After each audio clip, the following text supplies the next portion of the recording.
Bismillahirrahmanirrahim. Selamat pagi. Assalamualaikum warahmatullahi wabarakatuh.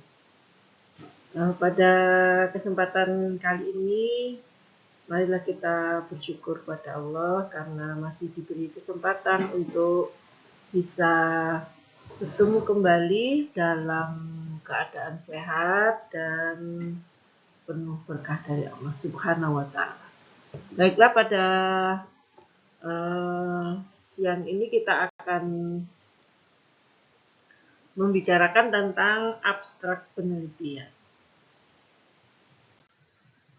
Abstrak adalah komponen penting dalam karya tulis ilmiah yang memberikan gambaran penelitian pada para pembaca, para penguji mungkin karena akan dilakukan pengujian begitu. Jadi abstrak ini merupakan komponen yang sangat penting sehingga ketika seseorang membaca abstrak maka orang akan mendapatkan gambaran tentang penelitian yang sudah kita lakukan.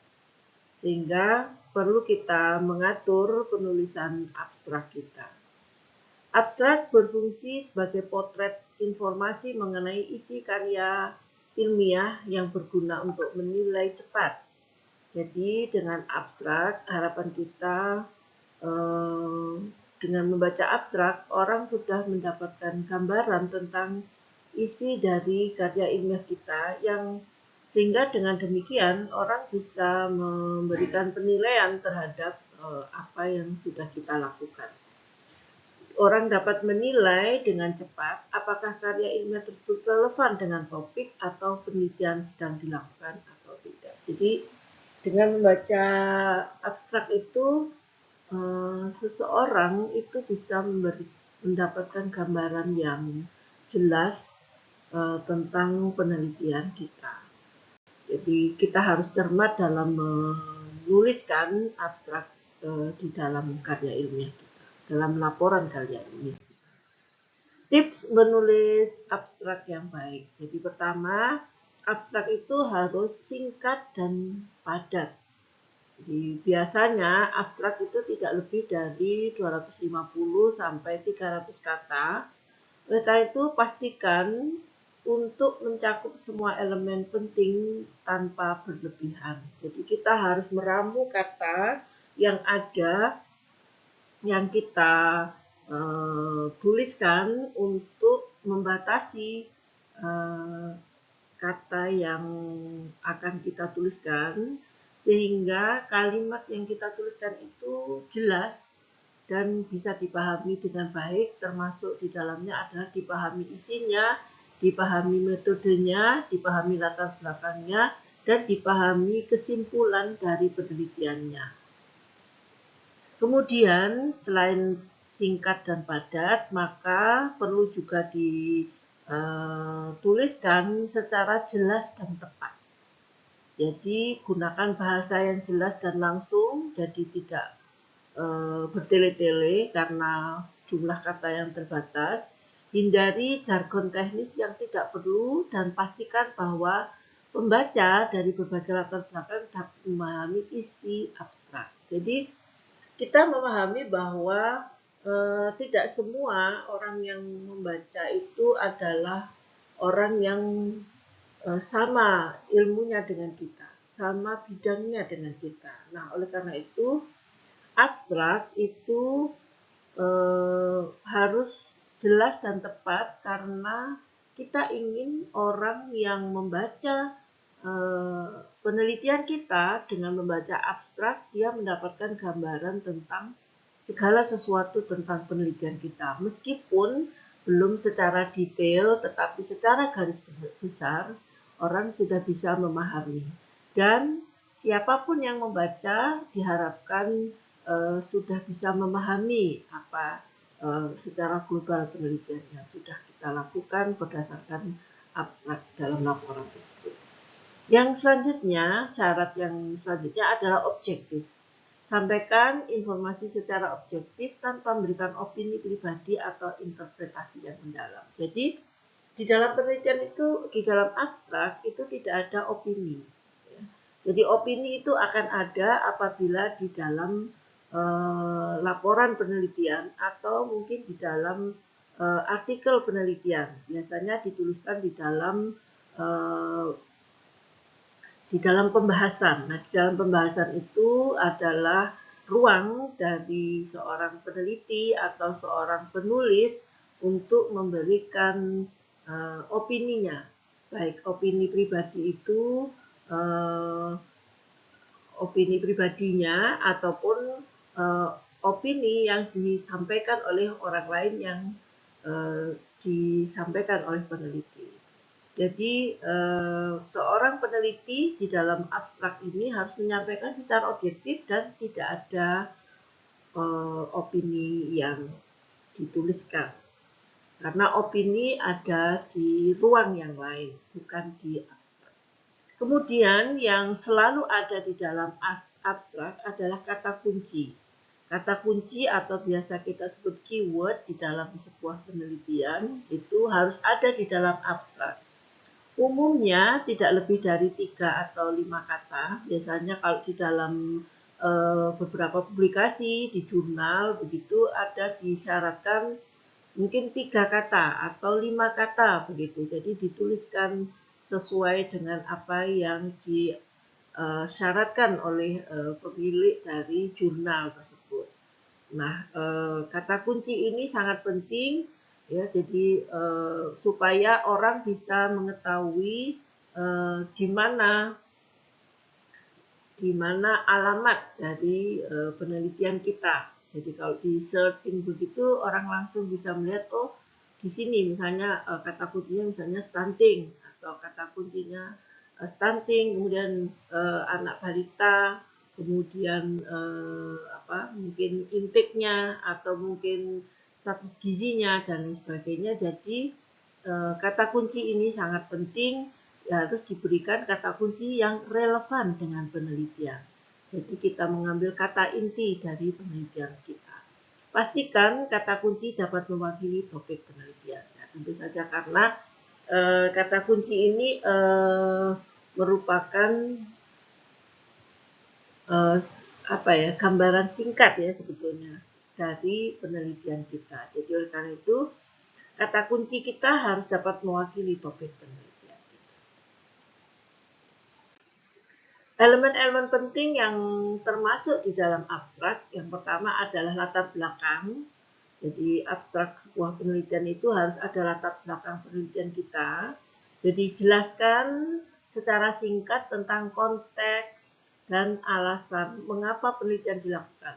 Latar belakang ini menjelaskan pentingnya topik yang diteliti. Jadi kita sebagai peneliti atau sebagai penulis dari laporan penelitian itu harus menuliskan di dalam abstrak itu latar belakang penelitian kita. Mengapa penelitian kita ini harus dilakukan dan mengapa penelitian ini penting untuk dilakukan penelitian. Jadi alasan-alasan itu harus kita sampaikan di dalam abstrak, di dalam latar belakang abstrak. Jadi biasanya ditulis di paragraf nomor 1 begitu. Kemudian tujuan penelitian ini juga harus dituliskan di dalam abstrak, yaitu menyatakan secara jelas apa yang ingin dicapai oleh peneliti. Dalam penelitian ini apa yang ingin dicapai. Tujuan ini harus spesifik dan terukur. Jadi sebuah tujuan penelitian itu harus dituliskan secara jelas ya dan terukur.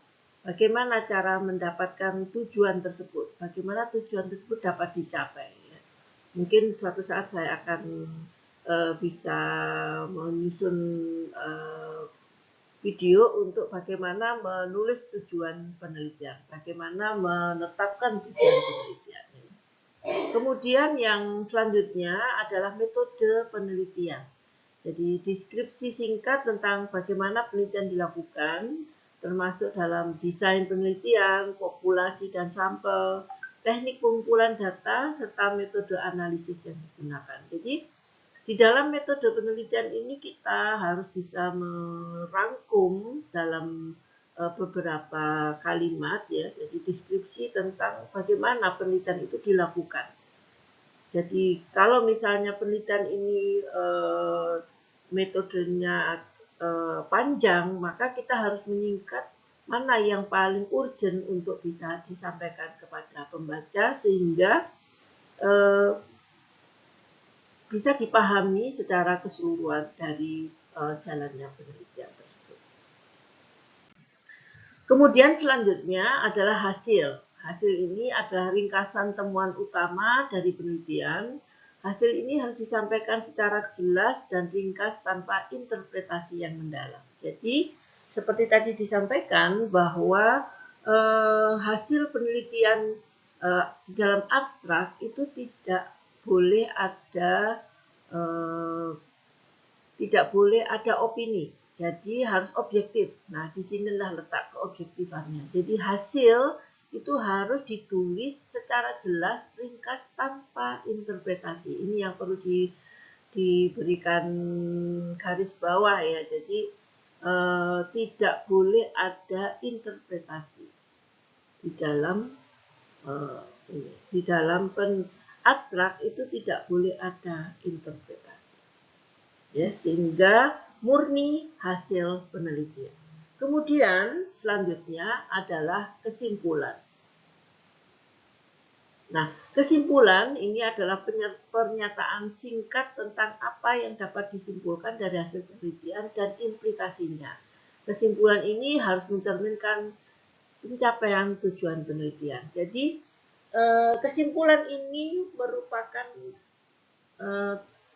cerminan ya dari pencapaian tujuan penelitian. Artinya bahwa harus ada garis merah, benang merah antara tujuan yang sudah kita tulis di paragraf sebelumnya dengan kesimpulan ini. Jadi jangan sampai kesimpulan kita ini jauh dari tujuan yang sudah kita tulis di paragraf sebelumnya. Jadi harus ada benang merahnya antara kesimpulan dengan tujuan tadi.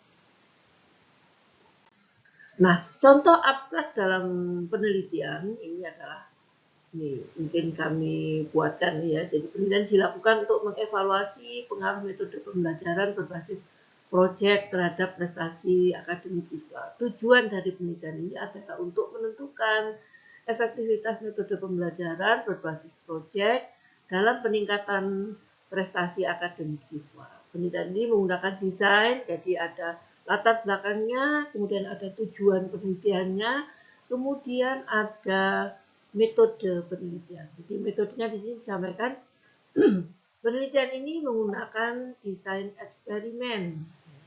Desainnya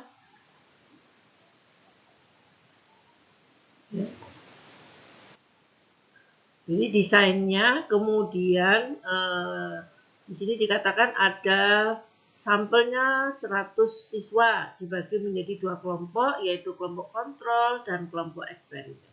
Kemudian hasil penelitian menunjukkan bahwa siswa yang menggunakan metode pembelajaran berbasis proyek memiliki nilai rata-rata ujian lebih tinggi dibandingkan dengan siswa yang menggunakan metode pembelajaran konvensional. Ini hasilnya.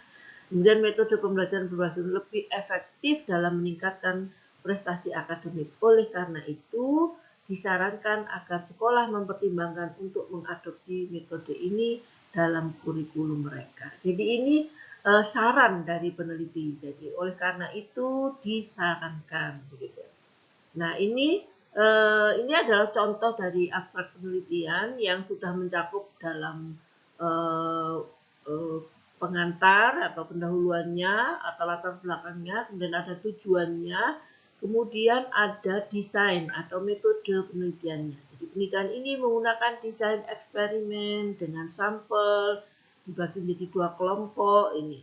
Kemudian hasil penelitian, nah ini sudah disampaikan, hasil dituliskan dalam bentuk narasi, yaitu hasil penelitian menunjukkan bahwa siswa yang menggunakan metode pembelajaran berbasis proyek memiliki nilai rata-rata ujian yang lebih tinggi dibandingkan dengan siswa yang menggunakan metode pembelajaran konvensional. Baru kita berikan kesimpulannya. Kesimpulannya adalah metode pembelajaran berbasis proyek lebih efektif ini, lebih efektif.